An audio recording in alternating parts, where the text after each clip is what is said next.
Greetings, you all. Being formal now. Anyways, today I'm going to go through some vinyl. This is stuff from the artists with a J, a K, and an L. I don't know how to do the hand symbols, or else I would have done all those. Started with a J and then realized I don't know how to make a K and an L, so whatever. Anyways, let's get right to it, shall we? First up, we have from the Jam, Snap. This is a compilation, like a best of, and really good. Double album. I picked this up in the often mentioned Groove Shop. I think I got this the very first visit to the Groove Shop. Saw this. I think I had like a best of Jam CD. There was a really good documentary about the band that I saw on Amazon that's definitely worth checking out. I knew the Jam. I knew a couple of tunes by them, but didn't know a ton. And then I tuned into that documentary. It was one of those things where you're like watching it and it's like, oh, this is like started realizing like, oh, I know this song, I know this song, oh, I know this song. I like realized like, hey, I know all these tunes. I just maybe didn't know some of them were by the Jam. So I went out and I picked up a CD best of. And then when I saw this at the Groove Shop, picked it up. I don't remember what I paid for it, but you know, it's a good record to have. You know, everything that you'd want is on here. In the City, Modern World, David Watts, Down in the Tube Station at Midnight, Eating Rifles, Going Underground, That's Entertainment, Town Called Malice, Beat Surrender. Great album. Opens up here, a little gatefold. I actually bought this on CD because this was a better collection than the best of that I had. The best of I had was kind of like a generic one that had like, you know, maybe 10 tracks on it or something like that. And I found this on CD. I think I was working on a TV show in Serbia of all places, and I went to a record store there and they had this on CD, so I picked it up. I think I got it pretty cheap because our exchange rate was really good. Carrying the Torch, like that mod sound, you know, in England. Great band. The Jam, Snap. Dig up that documentary. It's worth checking out too. Next up, 2014, we have self-titled Kitten. This was a really good band, high energy. I think I first heard their song Cut It Out. The version I heard from Cut It Out, there's like a separate release called Cut It Out by them, and I think the version that's on here is a little different than that one. I think I like that one a little bit better. But really good band. I picked this up at FYE in Baton Rouge when I was down there. They were closing. Got this. The list price here is $25. I didn't pay $25. I probably got it for like 10 maybe. But it's a good record. Like, I don't know how I would describe this. Kind of pop, alternative kind of sounding. I haven't seen them live, but I've seen some videos. She's kind of got a little bit of that Iggy Pop, David Lee Roth spirit in her, where she's like kind of jumping off of the drums and climbing up onto the, like, you know, the lighting, you know, things, and really energetic, good live band. I would think to see them live would be a great show. The cool thing was about this is code in there to get the digital files so you can have them. And when I went to get them, the code had expired and I was kind of bummed out, you know, and somehow I contacted the band, and their manager got back to me, you know, and I said, oh, you know, I bought the album. I really wanted to have the digital files, but the code's expired. And the manager got back to me and was really cool about it. He's like, let me hook you up, man. And he sent me the digital files, plus they had just put out like another record. I'm forgetting what the title was. It was like Somewhere Between Something or Other and Something Other.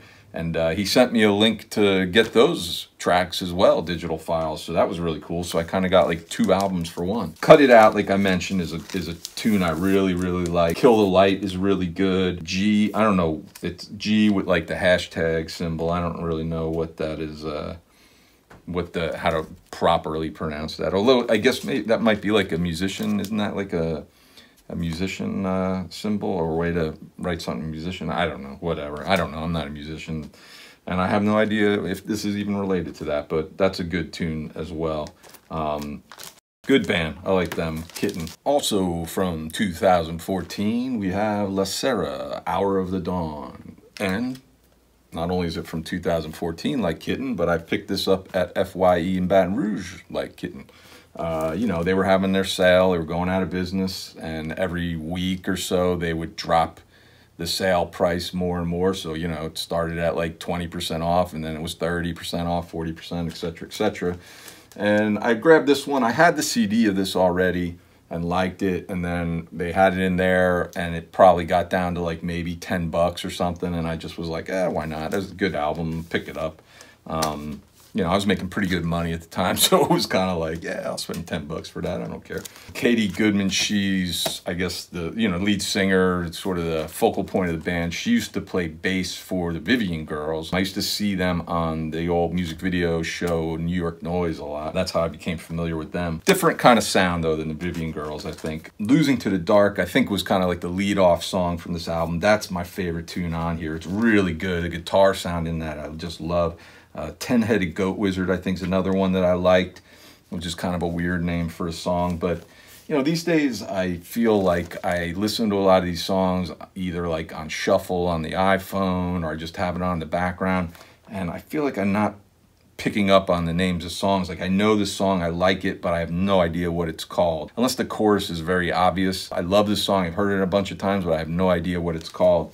And I find that these days a lot, you know, with newer stuff that I'm picking up, that I'm just not picking up on the names of songs and stuff. But this is a really good record, La Sera, Hour of the Dawn. And finally, for today's episode, we have Robin Lane and the Chartbusters. I spoke about them before. I recently picked up this album on CD. I was digging around for it. I got this at Capital City down in Baton Rouge on vinyl, and I knew of this band because they were on the DIY Mass Ave compilation. They had one song on there, When Things Go Wrong. If anybody knows this band, that's the tune that they know. So when I saw this, I was like, yeah, let me pick it up. I have no idea what the rest of it's going to sound like, but let me check it out. And I grabbed it, and I really liked it. And then this year, when I was just kind of, you know, bored and just looking on eBay or Discogs for, you know, different albums maybe that were out there, and that song popped in my head, and I was like, oh, I wonder if that's on CD, and I found it and I picked it up. I think they put out like 2 or 3 records for Warner Brothers and never really had chart-busting success. Thank you. I should put in applause there. Somebody said once that they thought the production value of this album wasn't very good, and it didn't really represent the band that well, that they were a much better band than how this sounded. But I think it's a good record. I mean, my ear isn't super in tune with things like that because I'm not a musician or what have you. So, you know, to me, I hear it and I think it sounds pretty good. It's a good new wave 80s album. I'm curious to hear some of their other stuff, because I didn't even really realize until pretty recently that they had a few other albums. You know, I remember that they put out like one, or that maybe she put out a solo album, but I kind of realized recently that they had, you know, 2 or 3 other records, and I was like, let me kind of dig them up and see what I think. This is kind of funny. It has the old price label on this from March of 1980. Disco Mat was an old chain of record stores back in 1980. List price was $7.98, but they had, their price was $4.99. How about that? Boston band, new wave, you know, kind of early precursor to like that alternative rock that, you know, we all know and love later on.